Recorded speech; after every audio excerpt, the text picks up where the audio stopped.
Good afternoon साथियों, मैं Deep Singh, founder member और नेशनल कौंसिल मेंबर आम आदमी पार्टी जम्मू से। तो साथियों, इस वक्त हम कई मसलों में हमारा भारत जो है फंस चुका है और उसमें क्या क्या मसले हैं, क्या क्या चैलेंजेस क्या हैं वो भी हमें पता होना चाहिए और उन चैलेंजेस का मुकाबला कैसे करना है उसके ऊपर ख़ास ध्यान देने की ज़रूरत है। तो मैं आज मेरा मन चाहा मैं आपको इस मसले पे थोड़ी सी अपने हिसाब से एक कम्युनिकेशन आपके साथ इस्टेब्लिश करी जाए। तो उसमें ये है, आज देखें चीप एंड बेस्ट एजुकेशन वो सिर्फ 70 साल के बाद अरविंद केजरीवाल जी ने अपनी पढ़े लिखे होने के बाद अपना एक त्याग करने के बाद उन्होंने जिस तरीके से दो तीन चैप्टर्स पे दिल्ली में काम किया है उसका चर्चा बार बार करने की ज़रूरत नहीं है। इस वक्त सारी दुनिया में उसको सराहा जा रहा है। वो 2-3 मसले तो उन्होंने प्रायोरिटी पे समझ के टेक अप किए और उनको कामयाबी मिली। उनकी नीयत अच्छी थी, उनको कामयाबी मिली और दिल्ली के लोगों ने भी उनको तीसरा मौका दिया। लोगों को क्या चाहिए, लोग अपनी ज़रूरत, उनको कोई उनकी खैर खबर लेने वाला कोई हो तो लोग इतना ही चाहते हैं कि जब कोई किसी को परेशानी हो तो उसके काम सरकार नाम की कोई चीज़ हो तो वो दिखनी चाहिए, उसके साथ खड़ी होनी चाहिए। तो वो लकीली उन्होंने बहुत अच्छा काम किया, उसके में बार बार बात करने की ज़रूरत नहीं है। लेकिन एजुकेशन हेल्थ के बाद और भी साथियों, जो महंगाई कहाँ जा रही है हमारी, ये हमारे प्रधानमंत्री इनके वीडियो लोग चढ़ा के सोशल मीडिया पे सुना रहे हैं, सब बड़ा अच्छा कर रहे हैं। वो बड़े महफिल सजा के बोला करते थे पेट्रोल सस्ता हुआ कि नहीं, डीजल सस्ता हुआ कि नहीं। तो आज उन पर लोग मजाक उड़ा रहे हैं। आज डीजल पेट्रोल की कीमतें कहाँ जा रही हैं। डीजल पेट्रोल बढ़ता है तो कमोडिटीज़ जो खाने पीने वाला सामान होता है, हर किस्म का सामान जो है ट्रांसपोर्टेशन पर डिपेंड करता है, तो उस पर सीधा महंगाई का असर पड़ता है। तो आज हालत ये है कि एक अपर मिडिल क्लास फैमिली को भी खाना खाने मुश्किल हो गया। तो गरीब आदमी किस तरह गुजारा कर रहा है उसका आप अंदाज़ा कर सकते हैं। तो देखें, जो हमारा शहरों में म्यूनसिपल बॉडीज़ हैं, म्यूनसिपल कॉरपोरेशंस हैं, वो साथियों मैं ये कहूँगा कि करप्शन को अड्डे बना के रख दिए हैं। वो उसकी सीधी जिम्मेवार भाजपा है, क्योंकि 90% जो म्यूनसिपल बॉडीज़ हैं वो इन लोगों के कब्ज़े में हैं। तो ये किस तरह लूट रहे हैं उनको, वो भी आपको बहुत सी चीज़ें पता लगी हैं। अगर आप थोड़ा सा टाइम निकाल के और समझने की कोशिश करेंगे तो आपके पाँव के नीचे ज़मीन खिसक जाएगी। तो शहरों में, शहरों के डेवलपमेंट के नाम पर क्या हो रहा है वो भी आपके सामने है। तो गांव की तो बात, कहीं कोई टुकड़ा कोई बच गया तो उनको मिल जाता है, अदरवाइज़ वो देखते रह जाते हैं। तो महंगाई भी एक बहुत बड़ा चैलेंज है। उसमें ये जो आयुष्मान भारत के नाम पे जो मोदी साहब ने अपने कार्ड बांटे, उन कार्ड्स का बेनिफिट इवन मुझे परसों चौथ एक मिला अखनूर से अपना साथी, उसने कहा क्या फ़ायदा है ये कार्ड बनाने का। एक गरीब आदमी अपनी आँखों का इलाज नहीं करवा सकता उस कार्ड के सहारे। अगर इतनी बुरी हालत है तो फिर ये डंके बजा रहे हैं, अपनी फ़ोटो चढ़ाते हैं ठोक के, उस पर हर जगह 5 किलो अनाज वाले पोस्टर सारे हिंदुस्तान में लगा दिए इन्होंने। तो 5 किलो देना कितना है, 5 किलो। तो बाकी क्या हुआ कोरोना के दौर में, क्या क्या ज़्यादतियाँ हुई वो भी बार बार रिपीट करने का कोई फ़ायदा नहीं है। लेकिन उसको याद रखने की ज़रूरत है, उसको समझने की ज़रूरत है कि ऐसा हुआ क्यों, कौन जिम्मेवार है। जब तक हम ये चीज़ें नहीं समझेंगे फिर उसका इलाज नहीं कर पाएंगे हम। तो इसी तरह जो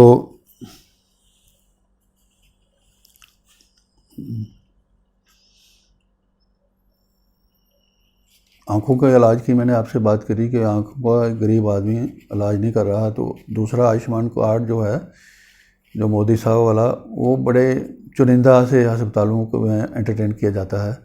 बाकी आम अस्पताल जो हैं वो उसको एंटरटेन नहीं करते। वो कहते पता नहीं क्या कल को जुमला ही ना निकले पीछे तो हमें पैसे नहीं मिलेंगे, तो हमें जो चाहिए कैश चाहिए। वो बात। दूसरे देखें, ये पीछे अभी कोविड के दौरान मेडिकल टेस्ट होते रहे। कोविड का टेस्ट यहाँ जम्मू में भी 1800 रुपये पर टेस्ट चार्ज किया जाता रहा। ये धंधा चला 5-6 महीने। बाद में पता नहीं किसने ये आंखें खोली इनको बेशर्मों को थोड़ी शर्म आई। फिर उसका रिव्यू किया गया। वो 1800 वाला टेस्ट पिछले 2 महीने से 400 में हो रहा है। तो वो 5-6 महीने की जो लूट हुई उस पर किसकी वजह से हुई, किसने करी, उस पर कोई बात नहीं कर रहा। क्योंकि हम लोग चुप हैं, ये लोग तो चोर हैं। इन्होंने तो अपनी चोरी छिपाने के लिए ये थोड़ा अपनी दसेंगे, अपनी स्कैनिंग रिपोर्ट बताएंगे किसी को। ये तो लोगों को समझना पड़ेगा। लोग भी परेशान हैं, मैं समझता हूँ। लोग भी, हर आदमी इस क्राइसिस में दब चुका है। लेकिन फिर भी चारा क्या है, सर्वाइवल के लिए जो एफर्ट्स कर रहे हैं वो आदमी छोड़ नहीं सकता। तो दूसरा आज टेस्ट की बात मैंने आपसे शेयर करी, जो कोविड के टेस्ट वाली, वो किस तरीके से पैसे लूटे गए उन लोगों से। दूसरा देखें, म्यूनसिपल बॉडीज़ में कोई वेस्ट मैनेजमेंट नाम की कोई चीज़ नहीं है, ना श्रीनगर में ना जम्मू में। तो वो उल्टा वो जो जम्मू के मेयर साहब हैं वो 2030 में बर्फ़ यहाँ फेंकने की बातें से लोगों को सुना रहे हैं, अपना मजाक खुद उड़ा रहे हैं। तो इनके पास वेस्ट मैनेजमेंट जो है वो मेन मसला है, उस पर कोई इनके पास मैकेनिज़्म दिखता नहीं। कल को कोई होगा तो कुछ कह नहीं सकते, ना श्रीनगर में ना जम्मू में वो वेस्ट मैनेजमेंट नाम की कोई चीज़ नहीं है। दूसरा देखें, रेजिडेंशियल कॉलोनीज़ हैं ज़्यादातर यहाँ जम्मू और कश्मीर में प्राइवेट हैं। तो उन कॉलोनीज़ में कोई रूल्स बाय लॉज वगैरह कोई नाम की कोई चीज़ नहीं है। कोई उसमें लेन जो होगी इतने फुट होनी चाहिए, इससे कम नहीं होनी चाहिए। उल्टा क्या हो रहा है कि इन म्यूनसिपल कॉरपोरेशंस की करप्शन की वजह से जो लेन्स हैं वो वहाँ के लोकल जो हैं लोग वो इनक्रोच करके अपना अंदर घर के अंदर रैंप बनाने के साथ गेट के बाहर एक रैंप बनाते हैं जिसमें 4 फुट 5 फुट जगह गले की खा जाते हैं। वहाँ उनका समझ लो पक्का कब्ज़ा हो गया। तो ये बातें हमने यहाँ जम्मू म्यूनसिपल कॉरपोरेशन के लोगों के नोटिस में लाने की कोशिश करी, लेकिन इनके पास वो सबका साथ सबका विकास एक जुमला बना के उसी के नाम पर 6-7 साल की ठगी इनकी हो चुकी है। तो उन लेन्स में आपके बच्चे, हमारी जो लेडीज़ हैं, वो जो एल्डर लोग हैं, उनकी वहाँ से गुजरना मुश्किल हो गया है। तो इतनी सेंसिटिव इश्यूज़ पर ये हमारी करप्ट म्यूनसिपल कॉरपोरेशंस बिल्कुल मम हैं।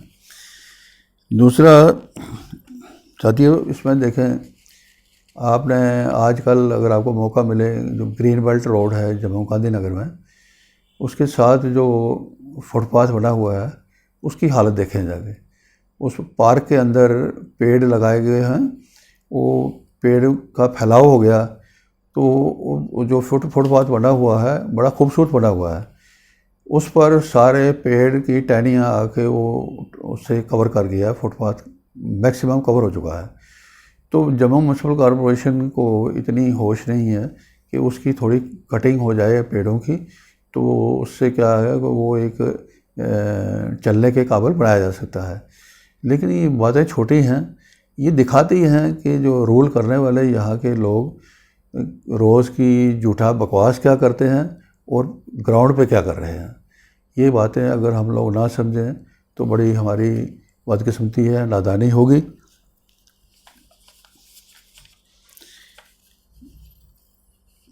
दूसरा, ये इन सारी चीज़ों को एंजॉय करने के बाद, मिस रूल करने के बाद, मिस हैंडल करने के बाद भाजपा के लोगों को ये यकीन हो गया है शायद कि रिलीजियस कार्ड खेल के हम अगले इलेक्शन भी जीत जाएंगे। अब रिलीजन किसका इंडिविजुअल एक सब्जेक्ट है, किसी का कोई रिलीजन है, किसी को कोई तकलीफ़ नहीं है, कोई कहाँ पूजा करता है, कहाँ इबादत करता है, किसी को कोई इतराज़ नहीं है। लेकिन इन लोगों ने उसको एक्सप्लॉइट करके अपने चोरी चकारियों के लिए, अपनी कुर्सियाँ सिक्योर करने के लिए वो वहाँ तक गंदा खेल खेला जो आपके सामने है। तो आज क्या दुर्दशा बना के रख दी है कि आम आदमी जो है बेचारा मसलों में गिर चुका है। जो लोग थोड़े से अपराइट लोग हैं, जिनको भगवान ने गुजारा दिया हुआ है, वो पेट भर के खा रहे हैं, आराम से जी रहे हैं, वो लोग भी साथियों अपना फ़र्ज़ पूरा करने के लिए जो उनकी ज़िम्मेवारी बनती है इस समाज को ठीक करने के ऊपर, वो लोग भी आगे नहीं आ रहे। वो क्यों नहीं आ रहे जी? वो घर में बैठ के कह देते हैं पॉलिटिक्स एक बकवास नामा है, इसमें हम नहीं जाएंगे। अब जाएगा कौन, ठीक कौन करेगा? इसमें तो मज़ा है। फिर ये जो लोग लूट रहे हैं दिन दिहाड़े, दिन रात लूटने में लगे हुए हैं, इनको चेक करने का कोई स्कोप तो है नहीं। अडल्ट्रेशन जो है वो इस कदर हावी हो चुकी है, कोई चेक नहीं है, कोई उसके ख़िलाफ़ कानून नहीं है। तो इवन ये जो फेक मेडिसिन के नाम पर क्या धंधा चल रहा है, ये सरकार के लोग, इन लोगों से अगर आप उम्मीद करेंगे कि ये लोग कुछ ठीक करके दिखाएंगे, इसकी उम्मीद नहीं की जा सकती। जो हालात हैं, जो इनकी करतूत है, जो इनका पास्ट रिकॉर्ड है, जो इनका प्रेजेंट परफॉर्मेंस रिकॉर्ड है, उसके हिसाब से दूर दूर तक ऐसी कोई संभावना नज़र नहीं आती। तो ऐसे में जो पॉलिटिकल पार्टियां जो पुरानी वाली थी वो एक दूसरे पर इल्ज़ाम लगा देती हैं, कांग्रेस को ही पॉइंट आउट करती है बीजेपी को। तो बीजेपी के लोग बड़ी बेशर्मी के साथ कहते हैं ये तो कांग्रेस भी करती थी। वो ये नहीं कहेंगे हमसे गलती हो गई, हमें माफ़ करो, हम ठीक कर देते हैं। वो कहेंगे ये कांग्रेस भी करती थी तो हमने कर लिया, कौन सा पहाड़ टूट गया। ये आर्गूमेंट है साथियों इन लोगों का, जो जिनके हम बैठे हुए हैं कि ये लोग हमारे देश को, हमारी सोसाइटी को किसी इस दलदल से निकालेंगे। इसका कोई स्कोप नहीं है। एक अरविंद केजरीवाल जी ने आम आदमी पार्टी बना के किस तरह बनाई, किस तरह उसके साथ मेहनत करके, उनकी नीयत अच्छी थी, किस तरह दिल्ली के लोगों ने साथ दिया, उन्होंने एक डिस्प्ले करके, एक परफॉर्म करके बड़ी हद तक भारत में पहली दफ़ा बहुत सी चीज़ें केजरीवाल साहब ने करके दिखाई कि पॉलिटिक्स सिर्फ लूटने का धंधा नहीं है। पॉलिटिक्स में कोई नेक नीयत हो तो वो मेहनत करके वो लोगों की तकलीफ वो समझे, उस पर काम भी करे। ऐसे में नई पॉलिटिकल पार्टियों ने जो पुराना कल्चर था उसमें तो लोगों को ये सिखाया गया है खाओ और खिलाओ, खाओ खिलाओ को थोड़ा बहुत फेंक दो, जो बोलने वाला आदमी है वो भी चुप हो जाएगा, तो खुद भी ऐश करो। अब जो जिस कदर ख़तरनाक चैलेंजेस में हमारा देश गुजर रहा है, इसमें बहुत से लोगों की उम्मीदें आम आदमी पार्टी के साथ मैं देख रहा हूँ जुड़ी हुई हैं। वो सोचते हैं शायद दिल्ली में अगर उन्होंने ऐसा अच्छा करके दिखाया तो ऐसे केजरीवाल जम्मू में भी होने चाहिए, ऐसा केजरीवाल कश्मीर में भी होना चाहिए, ऐसा यूपी में भी होना चाहिए, जो हर इंसान की, गरीब इंसान की तकलीफ़ को समझे, एक अच्छे यूथ को कैसे संवारना है उसको समझे और उस पर काम करके दिखाए। तो अब हमारा फ़र्ज़ ये बनता है, जो भी मैंने देखा हमारे पार्टी के साथ जो लोग जुड़े हुए हैं, तो मैं मिला उनसे, उनके अंदर जोश है, करके दिखाने का जोश है, वो नेक नीयत भी मुझे लगे। आज की डेट में कल मैं क्या करूँगा किसी को नहीं पता, लेकिन ऐसा लगता है कि उनके अंदर कुछ करने की चाह है। उस चाह के लिए मैं ये चाहूँगा कि हमारे पार्टी के वो जो लोग हैं, काम करने एक्टिविस्ट लोग हैं, वो खुद भी अपने आप को सेल्फलेस मोड में ले जाएं।